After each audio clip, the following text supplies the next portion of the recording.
la carte de la Haute-Marne. J'ai peut-être déjà eu certaines personnes en contact au téléphone ou par mail. Et je vais surtout vous parler des actualités réglementaires, législatives et puis je laisserai Jennifer le soin de se présenter. Donc, Jennifer Garnier, je suis conseillère technique thématique au sein du service Action sociale. Et donc, je vais vous présenter deux points d'actualité relatives à ce service.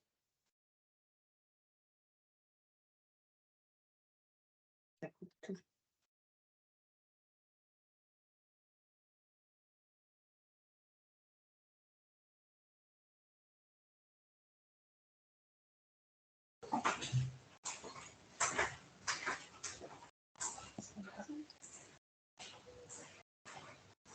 On a de l'écho, hein, donc on essaie de régler ça.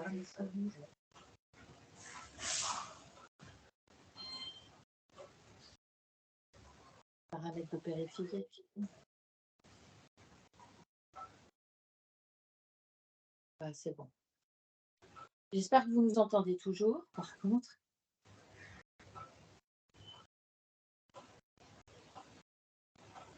Ouais, c'est...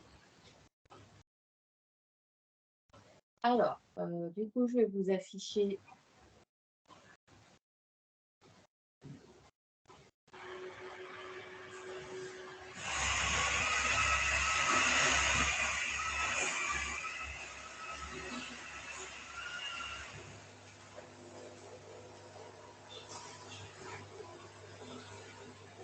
le diaporama afin que vous suiviez ce que l'on va vous dire.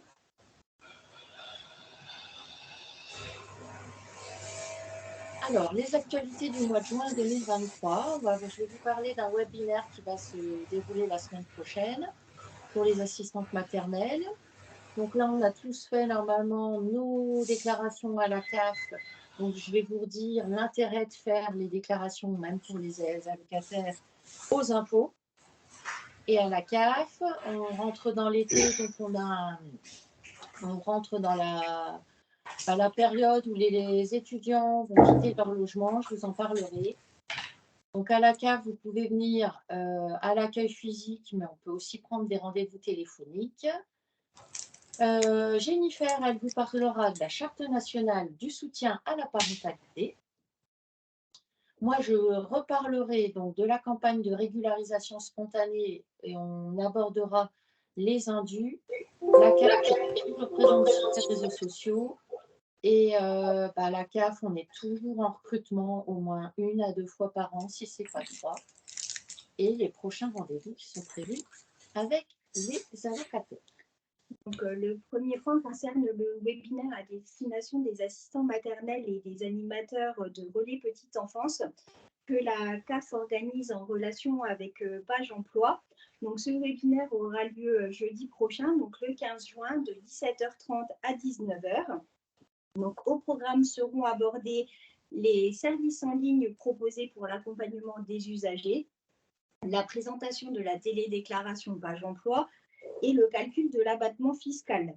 Donc, pour les assistantes maternelles qui souhaitent s'inscrire à ce webinaire, donc, il conviendra d'utiliser le lien qui sera diffusé sur le support de présentation ou alors de contacter directement l'animatrice du relais petite enfance du secteur. Donc, ce webinaire fait suite à une présentation réalisée en janvier 2023 aux assistantes maternelles en lien avec le site monenfant.fr et durant l'école, elles nous ont fait part de leur besoin d'approfondir cette thématique en lien avec Page Emploi. Alors, les impôts et la CAF, les bons réflexes. Alors, même si les déclarations auprès des impôts, la date limite est clôturée, il reste quand même important que les allocataires ils fassent leur déclaration de ressources aux impôts, puisque la CAF, nous, déjà depuis plusieurs années, on leur récupère directement les ressources auprès des services des impôts. Donc, si l'allocataire il a fait sa déclaration aux impôts, il n'a qu'une démarche à faire. Nous, on va tout récupérer auprès des impôts. Et ça évite à l'allocataire qu'il ait à faire les démarches auprès de la CAF ou qu'il oublie de le faire et d'avoir une interruption dans ses droits. Il ne faut pas oublier non plus que l'avis d'imposition, il reste nécessaire dans de nombreuses démarches, comme les demandes de logements sociaux, la tarification de la cantine scolaire. Et souvent, les allocataires, donc, qui peuvent avoir des revenus, pas de revenus du tout ou très peu de revenus, se disent: je n'ai pas besoin de faire une déclaration aux impôts puisque je ne suis pas imposable. Donc, effectivement, ils ne sont pas imposables, mais l'avis d'imposition peut leur être réclamé pour plein de choses. Donc, comment procéder? Ben, maintenant, tout se fait par Internet. Donc, il faut aller sur impôts.gouv.fr pour que l'allocataire, avec son numéro fiscal, puisse faire sa déclaration en ligne sur le site des impôts. L'été arrive, les étudiants, certains en tout cas, vont quitter leur logement. Donc la CAF, elle doit le savoir. Pour continuer à verser le versement, à continuer à verser l'aide au logement, les étudiants donc, qui conservent leur logement, ils doivent nous confirmer qu'ils gardent leur logement. Donc la démarche, elle s'effectue en ligne sur le caf.fr depuis l'espace allocataire. Et si l'étudiant oublie de mettre à jour cette situation, il peut risquer d'avoir une interruption donc, dans son versement de l'aide au logement à partir du mois de juillet. Donc pour savoir s'il doit faire des démarches, il doit se connecter à son compte via l'appli ou via le caf.fr et il doit faire sa déclaration: je conserve mon logement ou je quitte mon logement à telle date. Donc sur son compte, il va avoir une alerte rouge et qui l'avise de faire une démarche. Alors, une petite précision. Si l'étudiant bénéficie de l'aide personnalisée au logement, l'APL, un logement souvent attribué par les offices sociaux, il n'y a pas besoin de faire cette démarche. C'est uniquement pour l'aide au logement social. Et s'il est en résidence universitaire, c'est pareil. Sauf que nous, en Haute-Marne, des résidences universitaires, on n'en a pas. Donc, ils ne seront pas concernés. Si l'étudiant, il est salarié ou il est apprenti, c'est pareil, on ne lui demande pas cette démarche. Donc, le mieux, c'est que chaque étudiant aille sur son compte caf.fr et voit s'il a cette alerte et s'il doit déclarer la conservation de son logement. Alors, pour les personnes qui veuillent avoir un contact privilégié avec la CAF et venir à nos accueils, c'est possible. On est ouvert de 8h30 à 12h30 et de 13h30 à 17h du lundi au vendredi. Mais vous pouvez aussi prendre des rendez-vous à la CAF par téléphone. Il faut aller sur lecaf.fr et aller dans Contacter ma CAF et vous avez deux solutions, accueil physique et rendez-vous téléphonique. Et l'allocataire peut se positionner pour être appelé par un conseiller à une heure. Ce qu'il faut, c'est que l'allocataire soit bien présent au créneau auquel il aura choisi pour pouvoir être là et avoir l'appel de notre conseiller CAF. Je vais laisser la parole à Jennifer. Donc, on va faire un petit focus sur la Charte nationale de soutien à la parentalité. Donc, c'est un texte fondateur et de référence pour le secteur. Et cette charte fixe 8 grands principes applicables aux services et aux actions de soutien à la parentalité qui sont susceptibles de bénéficier d'un financement public. Je vais vous présenter rapidement les 8 principes. Donc, le premier, c'est la reconnaissance et la valorisation du rôle du projet et des compétences des parents, que ces actions et ces services doivent s'adresser à l'intégralité des familles, que c'est un accompagnement des parents en intégrant dans cette démarche toutes les dimensions et l'ensemble du contexte de vie familiale, que ces actions doivent s'inscrire dans un accompagnement et un soutien dès l'arrivée de l'enfant jusqu'à son entrée dans la vie adulte. Ces services et actions doivent également respecter les grands principes d'égalité entre les hommes et les femmes dans la parentalité et au sein de la sphère familiale. Donc, ces actions visent aussi à permettre à chaque parent d'occuper sa place dans le développement de l'enfant, et ce, quelle que soit la configuration familiale. Les services et actions doivent proposer des interventions diverses, donc sous diverses formes, que ce soit actions collectives ou familiales. Elles doivent être accessibles à toutes les familles sur l'ensemble du territoire, et en respectant les principes de neutralité politique, philosophique et confessionnelle.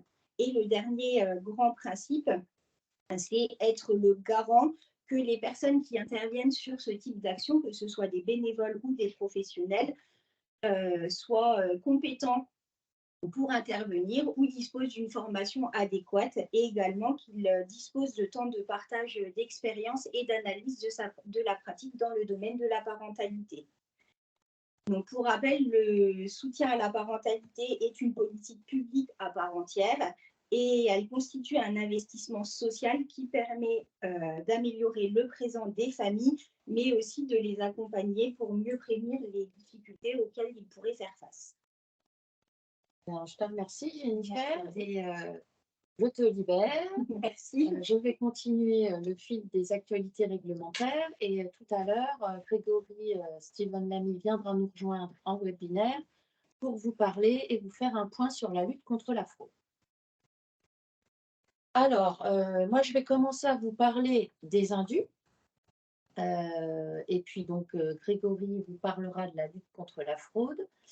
Donc là, on a déjà fait des campagnes de régularisation spontanée.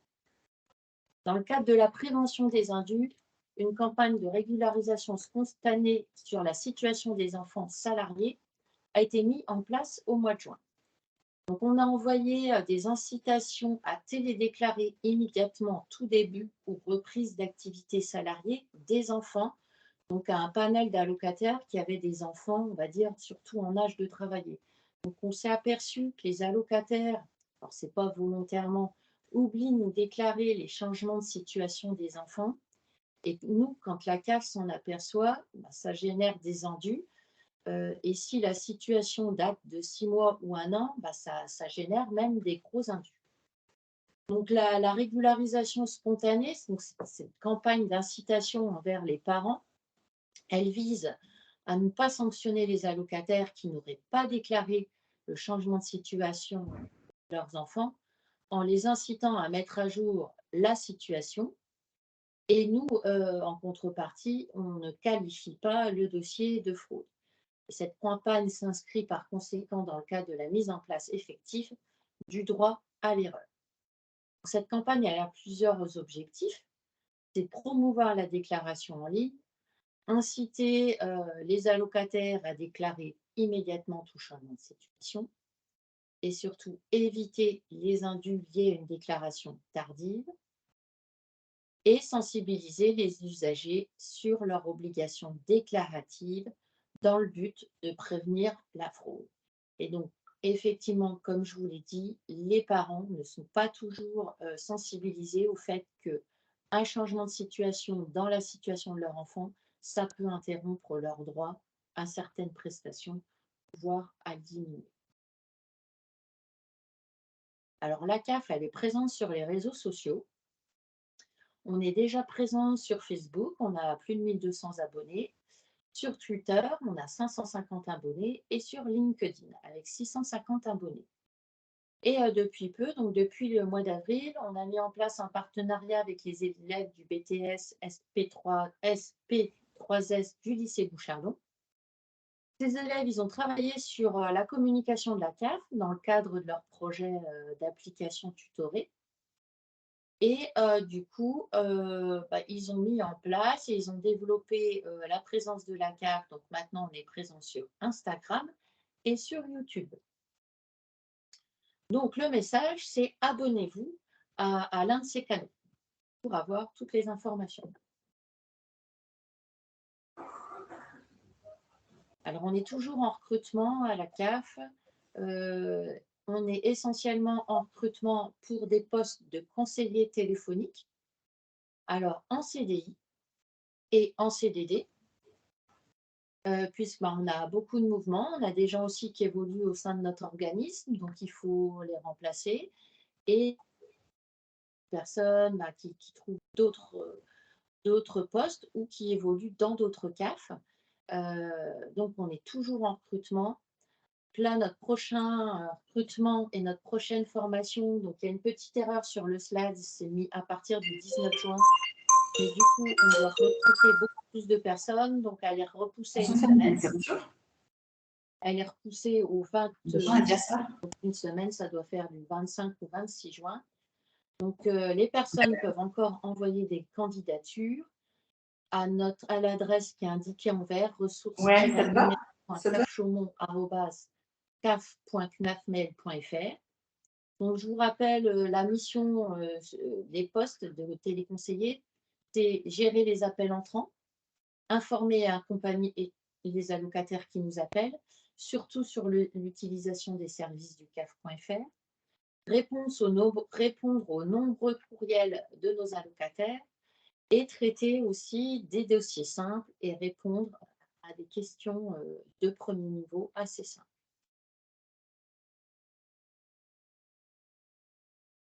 Alors, les prochains rendez-vous de la CAF, on en a plusieurs. On a des rencontres, une rencontre la semaine prochaine avec des associations pour parler de l'accès aux droits. Donc, on va présenter les démarches en ligne, les prestations versées par la CAF et l'offre de services de la CAF. Donc, c'est lundi 12 juin à 13h30 à Canopée. Les associations concernées ont été conviées. On organise un Facebook Live en direction des jeunes et Instagram le mardi 27 juin à 18h. Alors, l'axe, c'est toujours l'accès au droit et présenter l'accès au droit pour la fin des études des jeunes, puisqu'ils peuvent prétendre après soit de l'aide au logement, de la prime d'activité, s'ils terminent leurs études et qu'ils travaillent. On a un webinaire partenaire aussi qui va être prévu au mois de juillet sur l'actualité comme aujourd'hui, qui est prévu donc le 6 juillet à 10h30. Et des ateliers numériques avec la CAF et aussi la Caisse primaire d'assurance maladie qui vont être effectués donc à Chaumont et à Saint-Dizier. Ces ateliers, ils sont consacrés à la présentation et à l'accompagnement à l'utilisation du CAF.fr, mais aussi du site de la Caisse primaire d'assurance maladie, leur site qui s'appelle amélie.fr. Donc, ils vont être animés par des conseillers CAF, mais aussi des conseillers de la Caisse primaire. Et l'inscription pour participer à ces ateliers numériques, elle se fait via les réseaux sociaux de la CAF. Je vais débuter le Zoom sur la prévention des indus et Grégory continuera sur la politique de contrôle et la lutte contre la fraude. Donc en 2022, la CAF de Haute-Marne, elle a versé 200 millions d'euros à près de 31 000 allocataires. Le calcul des droits, il s'effectue principalement sur la base des données que nous déclarent les allocataires, donc qu'ils nous déclarent à l'accueil, au téléphone, mais aussi via le CAF.fr ou en remplissant les imprimés. Le corollaire à ce système déclaratif, c'est le déploiement par la CAF d'une politique de contrôle visant à sécuriser le versement du juste droit. Donc effectivement, même si on est sur une base déclarative, nous, la CAF, derrière, on va aller s'assurer que les éléments déclarés sont les bons éléments et sont justes. Donc, pour les bons réflexes pour éviter les erreurs et les indus. La CAF, elle étudie les droits, elle calcule le montant des aides, donc à partir des informations que nous aurons déclarées les allocataires. Si les situations des dossiers allocataires sont à jour, alors les droits valorisés seront justes et les aides sont personnalisées et elles doivent s'adapter au mieux aux allocataires.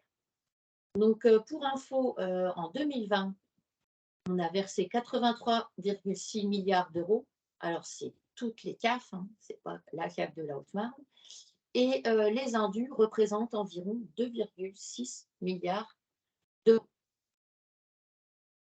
Si les informations du dossier de l'usager sont incomplètes, inexactes ou déclarées tardivement, donc les prestations peuvent avoir été versées à tort, Et si l'usager n'y avait pas droit, alors il devra nous rembourser. Donc, dès qu'il y a un indu, dès qu'il y a une dette qui est notifiée par la CAF, l'allocataire doit nous le rembourser. Et si une fraude est avérée, ça peut être assorti aussi d'une sanction. Donc, les sommes sont à nous rembourser et en plus, il peut y avoir des pénalités. Donc, il est dans l'intérêt de l'allocataire de nous déclarer le plus juste, enfin, les bons montants, et de nous déclarer au plus tôt tout changement de situation. Donc, les bons réflexes, c'est déclarer tout changement de situation le plus rapidement possible et pour tous les membres du foyer, donc y compris les enfants, comme je vous l'ai dit tout à l'heure. Et ça, que le changement de situation soit temporaire ou plus long. Même si c'est 1 mois ou 2 mois, après, c'est la CAF qui estime si ça a un impact sur les droits ou pas. Il faut déclarer au plus juste, c'est-à-dire déclarer les bonnes sommes sur la base des justificatifs et éviter les déclarations approximatives. Répondre aux demandes de la CAF, donc une démarche sans réponse, c'est un droit non calculé. Donc il faut bien regarder les alertes, si on a besoin d'une déclaration de ressources, d'un renouvellement de titre de séjour ou autre, bien nous les déclarer. Et signaler les erreurs. Donc effectivement, on peut déclarer des choses et on peut se tromper. Il n'y a pas de souci. Suffit de nous le signaler. J'ai fait une erreur, je rectifie ma déclaration de ressources, ma déclaration de ressources trimestrielle. Et ça, il est possible de le faire à tout moment via son compte, en se connectant sur caf.fr, en faisant un mail et en nous informant de l'erreur qui a été effectuée et nos services rectifieront. Et on procéderont à un nouveau calcul. Déclarer tout changement de situation, donc ça se fait via le caf.fr.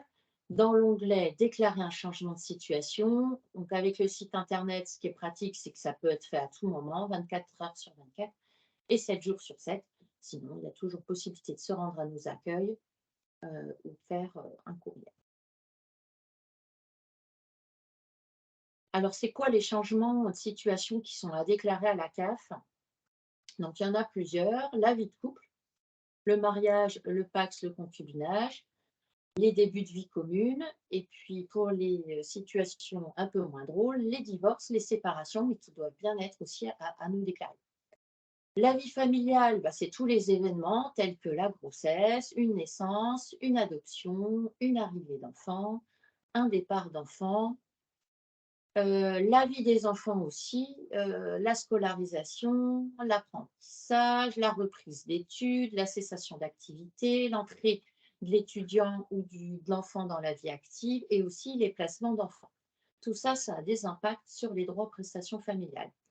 Et les situations professionnelles de l'allocataire ou du conjoint des enfants sont à nous déclarer. Donc les allocataires pensent souvent que comme ils ont fait leur déclaration de ressources annuelles ou leur déclaration de ressources trimestrielles, ça suffit. Et bien non, le fait que la personne elle soit salariée ou au chômage ou une autre situation en congé maternité, ça peut avoir un impact sur les droits. C'est pour ça que tout changement de situation professionnelle doit nous être déclaré rapidement. De même, toutes les coordonnées alors je vous dis téléphoniques parce que de plus en plus, nous, les gestionnaires conseils, quand ils ont des informations qui ne sont pas claires, appellent de plus en plus souvent les allocataires pour résoudre le dossier rapidement. Donc, tout ce qui est numéro de téléphone et adresse mail doivent être à jour. Et les adresses aussi postales doivent être à jour et les coordonnées bancaires pour que les paiements arrivent sur le bon. Alors, quelques notions à connaître pour éviter les erreurs. Nous, la vie de couple. Qu'est-ce qu'on entend par vie de couple? C'est pas forcément être marié ou pacsé, c'est vivre sous le même toit et avoir un intérêt de vie commune. Que la vie de couple, c'est aussi bien le concubinage que le mariage. La vie familiale, les départs à l'étranger doivent nous être signalés. Alors, pas les départs en vacances de 15 jours ou 3 semaines, Mais à partir de 1 ou 2 mois de départ à l'étranger, il faut absolument nous le signaler. La vie des enfants doit nous être signalée, surtout si l'enfant travaille et que sa rémunération nette est au-dessus d'un certain seuil. Donc nous, on parle de 55% du SMIC.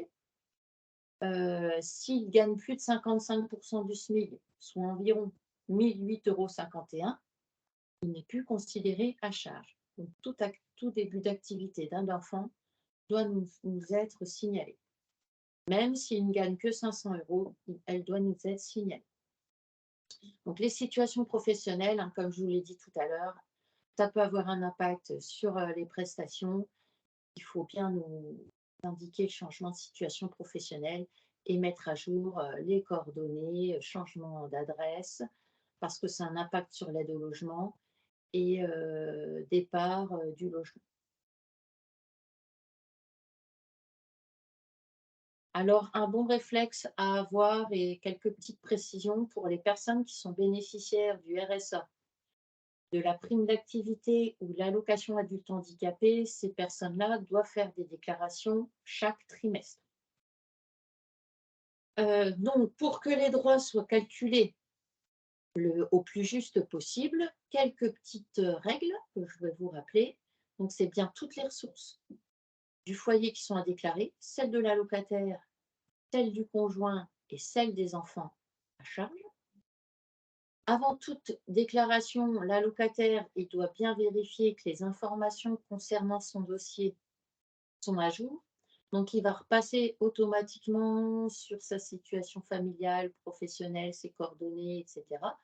S'il y a quelque chose qui a changé, c'est bien qu'il le change avant de procéder à sa déclaration trimestrielle. Et le revenu qu'il doit déclarer, c'est bien le revenu du mois de perception. Exemple, si le salaire du mois de mars, il est versé en avril, il faudra bien qu'il déclare les sommes sur le mois d'avril. Sur le slide, donc, vous avez quelques petites consignes pour faire ces ressources, ces déclarations de ressources. Donc, c'est bien le salaire net à payer qui doit être déclaré et avant le prélèvement à la source par les impôts. Si les impôts ont prélevé 50 € sur le net, il faudra bien que l'allocataire réintègre ces 50 € à son net à payer. Donc, il doit réintégrer le prélèvement à la source fait par les impôts, les acomptes s'il a eu des acomptes par son employeur, les retenues pour prêt et éventuellement les retenues s'il y a une saisie sur salaire, par exemple pour un impayé de pension alimentaire. Donc, c'est pas uniquement, il ne faut pas regarder le net à payer qui est en bas de la fiche de paie du salarié, il faut bien qu'il réintègre les acomptes, la retenue à la source, les retenues pour prêt et les saisies sur salaire. Et puis, par contre, il y a des choses qui peuvent déduire, puisque l'employeur peut, dans son net impayé, lui avoir remboursé certains frais. Donc ça, il faut bien qu'il le déduise, comme les primes de crèche, remboursement de transport, les frais kilométriques, les primes de panier et les indemnités de repas. Si ces éléments-là sont inclus dans son net impayé, l'allocataire devra bien les déduire. Donc pareil, s'il a fait une erreur, qu'il s'en aperçoit après, il peut nous faire un mail et on peut rectifier ses déclarations trimestrielles. Donc pareil, dans les déclarations trimestrielles, je vous ai parlé des salaires, mais il n'y a pas que des salaires. Il faut bien nous déclarer toutes les natures de revenus, les congés payés, les pensions alimentaires reçues s'il y en a, les revenus de placement s'il y en a, les indemnités chômage, CPAM s'il y a eu de la maladie ou de la maternité, etc., etc.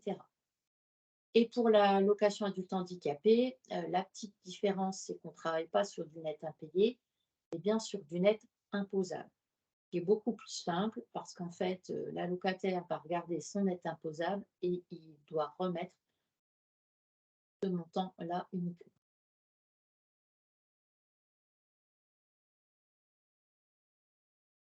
Alors, je vous ai parlé des alertes tout à l'heure qui sont présentes sur le compte, les alertes mon compte.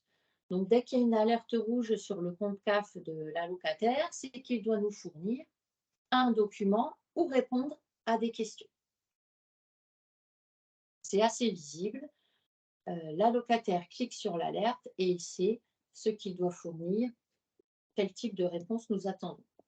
Il a aussi possibilité de nous transmettre un justificatif directement via caf.fr en le numérisant, soit par son ordinateur ou sur l'appli mobile, soit en prenant une photo du document, une photo lisible, je précise, du document, et il clique sur transmettre pour traiter le dossier assez rapidement.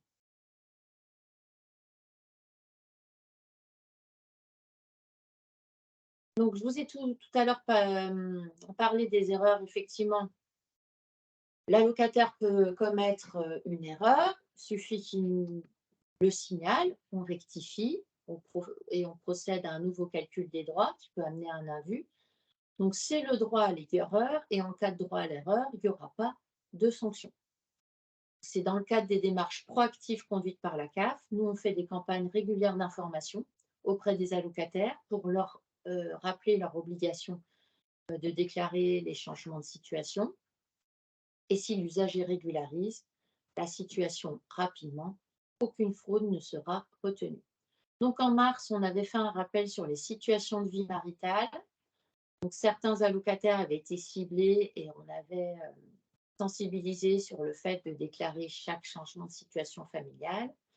En juin, donc, on a fait une information sur la régularisation des situations d'enfants qui pourraient être salariés et on attend les retours et les déclarations des allocataires. Alors, quand un indu est notifié, il faut rembourser la somme à la CAF. Donc, dès qu'un indu est notifié, donc il y a des notifications qui sont envoyées ou qui sont présentes sur la CAF Mon Compte ou sur l'appli mobile. Il y a plusieurs possibilités de nous rembourser.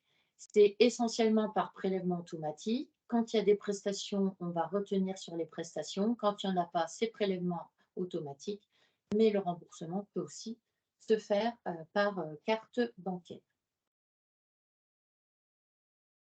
Donc maintenant, je vais laisser la parole à Grégory Steven Lamy qui va nous rejoindre par webinaire Oui, et qui va bonjour. nous parler de la politique de contrôle de la CAF. Alors, Bonjour à tous, vous m'entendez bien?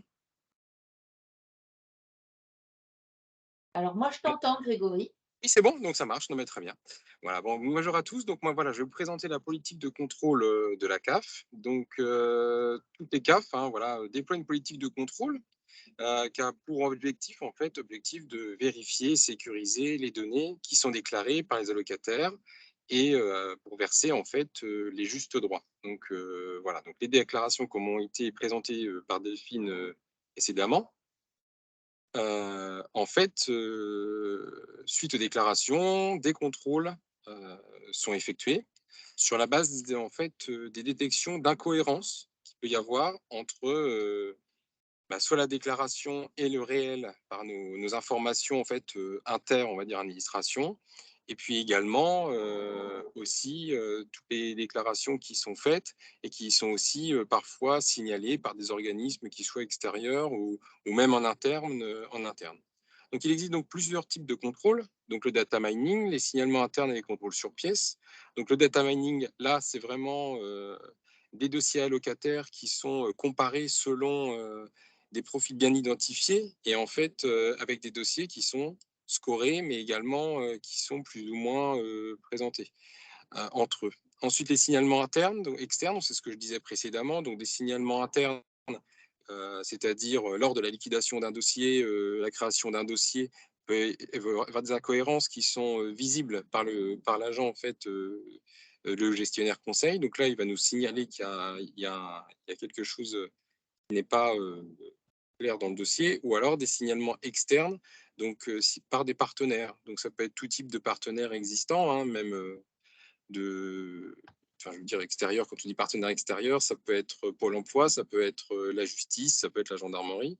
Et puis également, on a toute une partie contrôle sur pièces qui là provient en fait de nos services sur lesquels des contrôles qui sont sécurisés, qui sont faits, qui sont dématérialisés via nos portails qui existent entre la DGFiP, la CEPAM ou alors Pôle emploi, etc. Tout ce qu'en fait, tous les portails qu'on a nous aussi accès pour vérifier la conformité entre la déclaration de la locataire et puis ce qu'on a pu constater. Et l'année dernière, ça a représenté quand même 3 851 contrôles sur pièce pour la CAF de la Haute-Marne.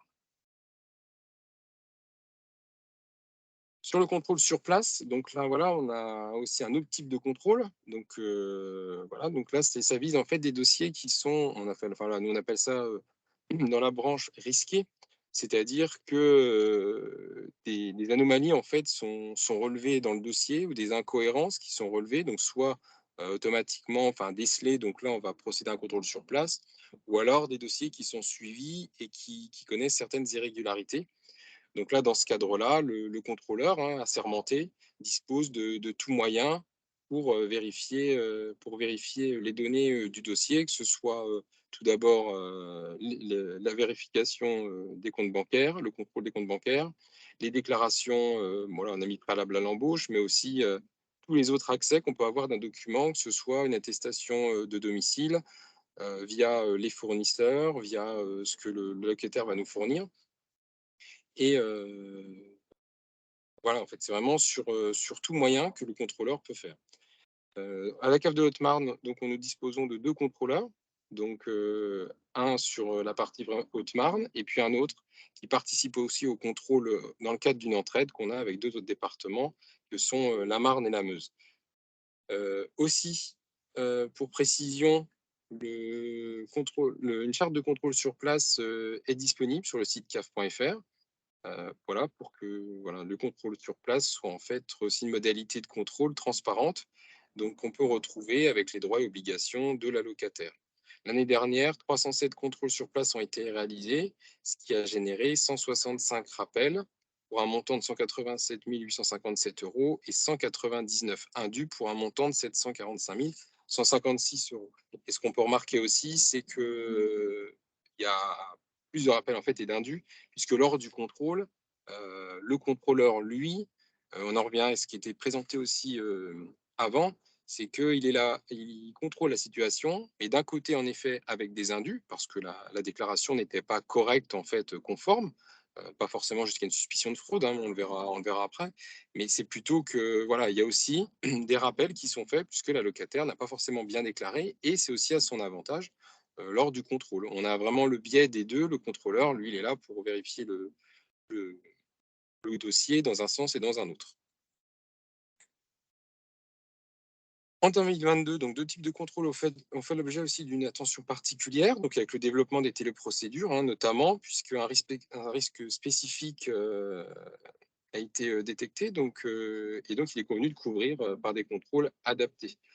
En fait, on identifie les bénéficiaires de certaines prestations, donc notamment les bénéficiaires en fait de allocations qui sont soumises en fait à une obligation de résidence sur le territoire. Donc ça, comme on avait dit évoqué, c'est pas forcément on est sur le territoire, on part dans un autre territoire. Il y a quand même une obligation de résidence pour bénéficier d'allocations.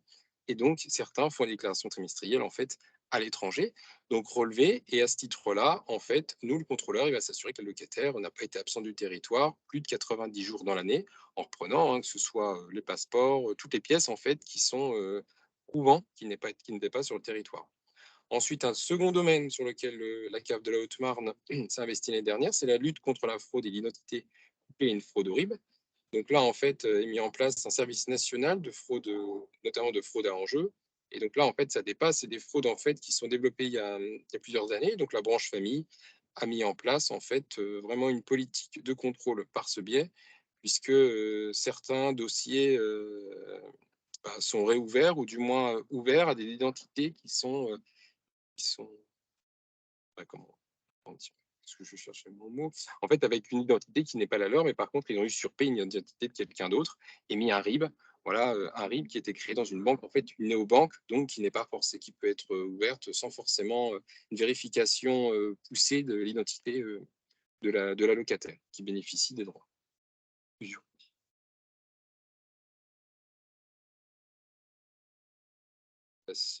diapo suivante. Donc, l'efficacité et la stratégie de la lutte contre la fraude, voilà, lorsque le dossier était suspecté de fraude, en fait, va avoir un impact en fait sur la suite qu'on va y donner. Qu'est-ce qu'une fraude? En fait, c'est une fraude, on a une définition, hein, une définition comme toute irrégularité, en fait, c'est que c'est un indu, en fait, sur des prestations suite à une irrégularité ou une omission commise de manière intentionnelle au détriment des finances publiques. Donc ça, c'est vraiment la définition qu'on a, à condition qu'on dispose bien d'un élément matériel. Donc ça, c'est vraiment l'élément matériel, c'est les documents et puis vraiment ce qu'on aura pu trouver, et également une intention de frauder. Parce que parfois, on a quand même des dossiers où on ne présente pas forcément en commission, ou alors quand on le présente en commission aussi, on peut en discuter, puisque la commission est là, bien sûr, pour statuer. Hein, c'est pas la fraude, on ne peut pas qualifier une fraude comme ça par rapport à ce qu'on aura pu détecter sur un dossier. L'élément matériel, mais l'intention, en fait, est-ce que vraiment l'allocataire a renouvelé ou pas le fait d'omettre des déclarations, ou alors d'avoir usurpé une identité, mais là on est plus grave, mais plutôt déclarer quelque chose, mais à chaque fois il fait la même erreur. Donc on va vraiment aller voir si l'intention elle est là ou pas, et également si au niveau intention, c'est quelque chose qui est très clairement identifié comme quelque chose de frauduleux. Donc on va vous présenter comprendre la fraude en 2 minutes, la vidéo. Donc c'est ici. Bien. Ça va venir. Je ne suis pas connectée. Je suis connectée.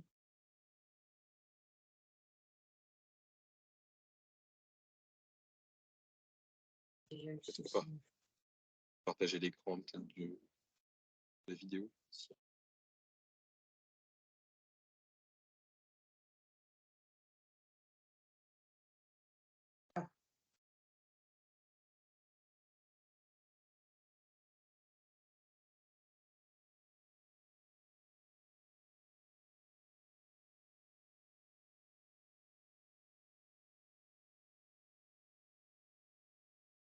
Adoucisseur. Ça, c'est de la pub. Ça, c'est les annonces. Et j'espère que nous allons pouvoir...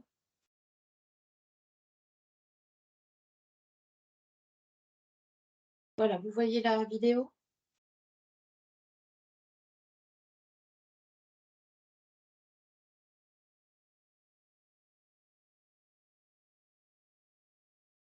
Peut-être repartager l'écran de la vidéo, je pense, non? Tu vois pas la vidéo?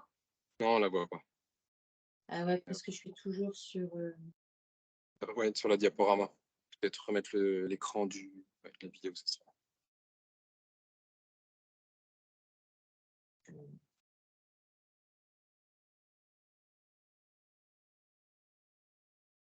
Je te perde.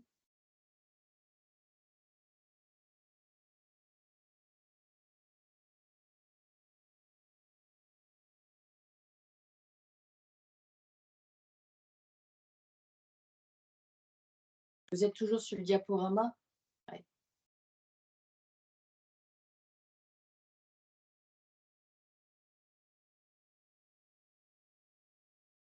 Est-ce que tu peux départager, repartager ton Ah ouais, mais écran? j'arrive pas à retrouver le...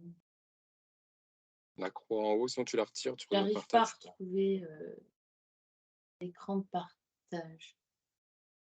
Ah oui. Rejoindre la conversation, j'y suis.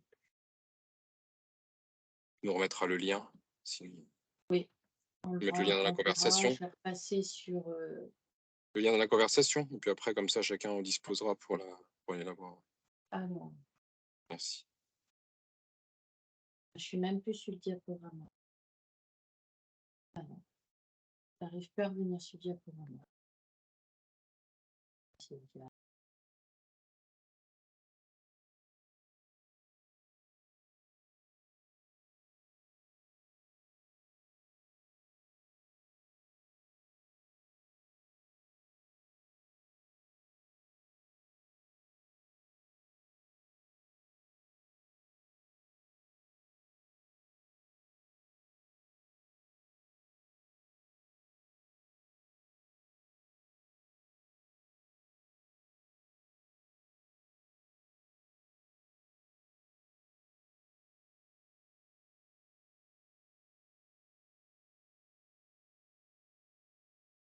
Excusez-moi, j'ai du mal à retrouver mon diaporama. Est-ce qu'on l'a bien à l'écran? Pas de... Oui, mais il est bloqué. J'arrive pas à le faire défiler. Je fais partage.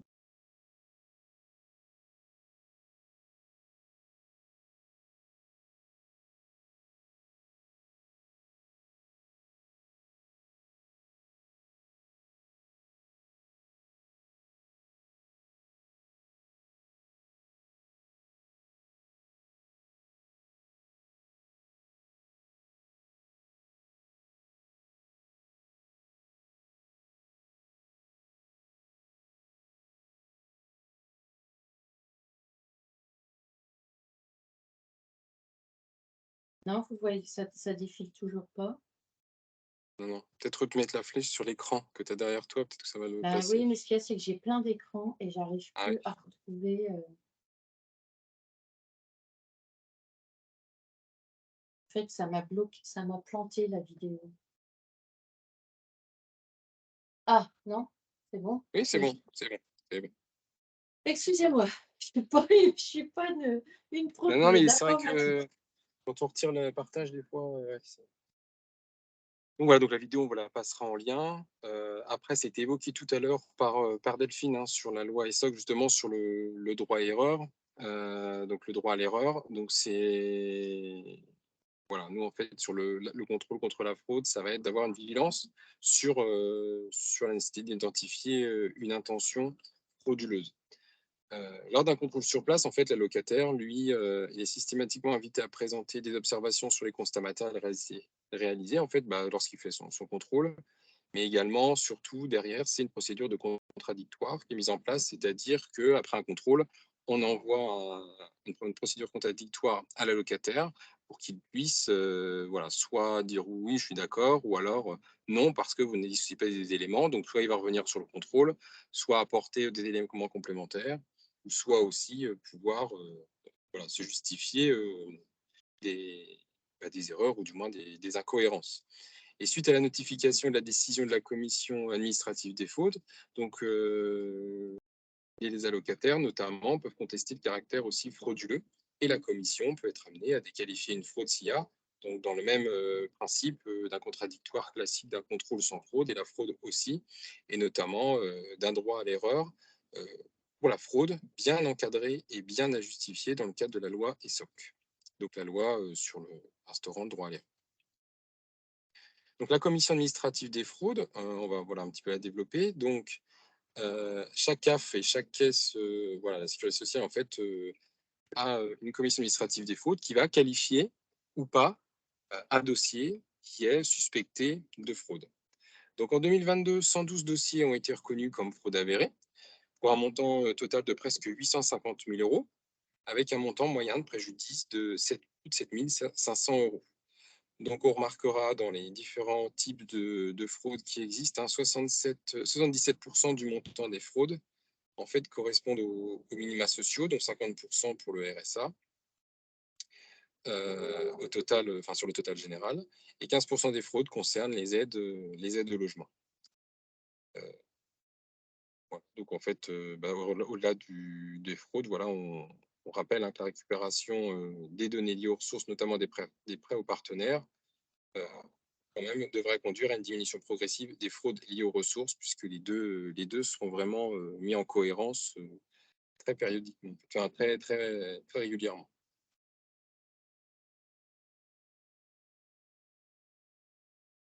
« 85% des fraudes qualifiées par la commission donc, concernent plutôt deux types de,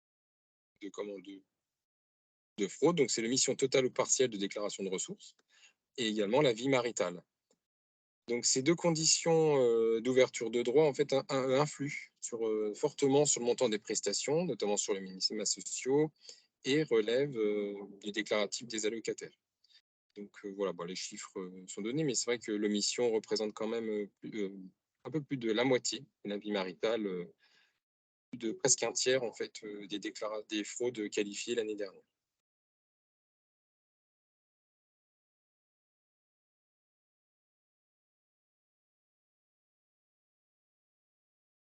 Également, au-delà de tout ce qu'on a, voilà, au-delà de la qualification de la fraude, vient s'ajouter également un avertissement, une pénalité, ou même parfois on va aller déposer plainte. Donc l'année dernière, on a été qualifié donc de fraude plus avertissement 13 dossiers. 80 pénalités administratives ont sanctionné les fraudes l'année dernière pour un montant moyen de 693 €.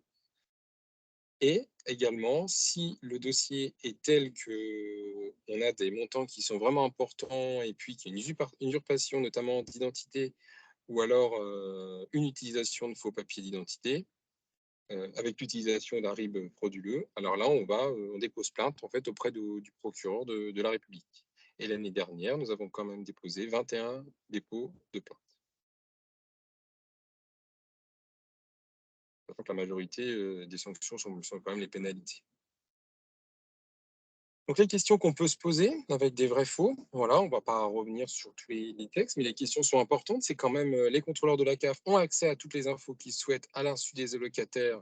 C'est faux, puisqu'en fait, ils ont accès aux données que la CAF possède et qui ont été fournies par les allocataires, même si on peut bénéficier d'informations qui émènent de tiers de partenaires ou d'autres de dénonciation. Mais aucune demande n'est faite à notre administration sans en avoir averti auparavant l'allocataire. Et ça, c'est normal, c'est le respect des droits. Donc, c'est comme tous les autres dossiers en fait qu'on a à la CAF. Hein. Tout ce qui est fait, c'est fait via soit des portails, soit des éléments en fait sur lesquels l'allocataire sait qu'il est amené à ce qu'on dispose d'informations, mais jamais à son insu.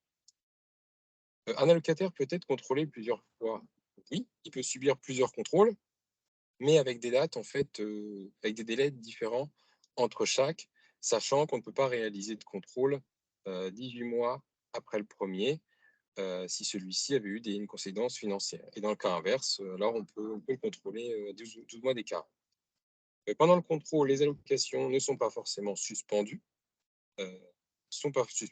En fait, ça va être à l'issue du contrôle et par rapport à ce qu'il va y avoir au retour de l'allocataire, sachant que si vraiment les droits étaient suspendus, c'est que l'allocataire ne nous a pas répondu ou n'a pas apporté les éléments complémentaires au contrôle. Ce qui n'est pas, ce qui est relativement quand même rare puisque les allocataires ne perçoivent pas non plus le contrôle comme quelque chose de négatif à ce point-là qui ne parle plus. Avec le droit à l'erreur, tout le monde peut dire qu'il s'est trompé, il n'a rien à rembourser. C'est faux. Ce n'est pas parce qu'on a fait une erreur qu'on ne doit pas rembourser l'indu. Par contre, afin d'éviter aux usagers de se tromper, le site oopsboucou.fr en fait recense les erreurs qu'ont fait les allocataires, donc pour faire des politiques de rappel de ce qui a déclaré ou pas, comme l'a évoqué tout à l'heure Delphine précédemment. Sur la politique de contrôle, est-ce qu'elle consiste seulement à lutter contre la fraude? Là non plus, la politique de contrôle, comme on l'a vu tout à l'heure, elle est là, c'est pour une question d'équité de contrôle des allocataires, puisque des fois, même des dossiers qui n'ont pas forcément été signalés ou qui n'ont pas forcément un score de risque très important sont quand même contrôlés. Le but, c'est d'avoir des contrôles qui soient faits aléatoires pour garantir un paiement juste du droit à tout allocataire.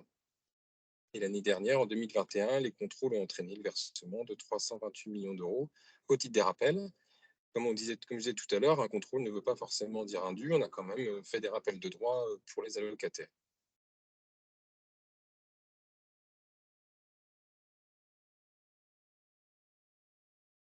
Là, sur cette partie questions-réponses.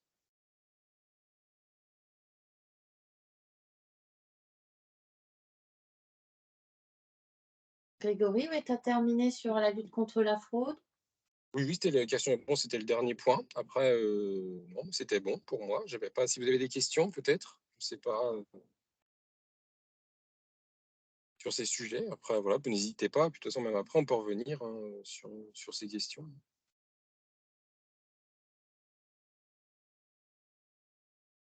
Le webinaire est terminé, les actualités ont été présentées et là, Grégory vient de vous faire un petit point sur la lutte contre la fraude qui est de plus en plus important dans les divers organismes de sécurité sociale. Votre avis nous intéresse. À l'issue du webinaire, il y a une enquête de satisfaction qui va vous être adressée par mail. Donc, je vous remercie de bien vouloir la compléter pour qu'on puisse au mieux s'adapter au prochain thème des webinaires. Donc, vous retrouverez également l'enquête en scannant ce QR code. Je vous remercie pour votre participation et je m'excuse encore de ne pas pouvoir vous avoir diffusé la vidéo, mais elle sera disponible sur le webinaire qui va être transmis sur le caf.fr. Je vous souhaite à tous une bonne fin de journée et je vous dis à une prochaine Au fois. revoir.